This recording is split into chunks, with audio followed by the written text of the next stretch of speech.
finished doing the ceramic coating on the Tri-Glide. Got the Sporty out, wanted to get it done.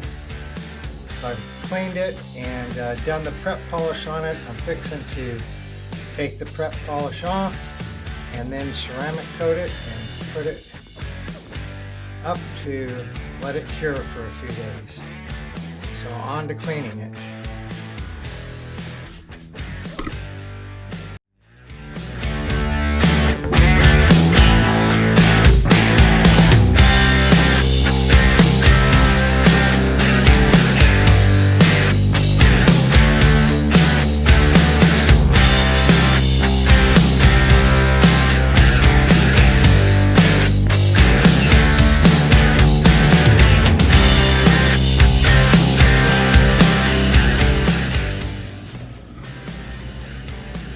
So,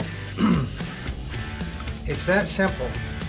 About an hour and 20 minutes, I pulled this out, cleaned it, prepped it, and did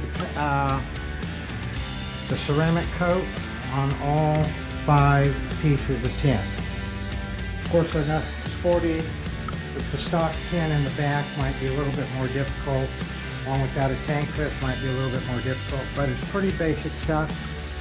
And I'm looking forward to not having to clean this thing near as much and having it look a lot better.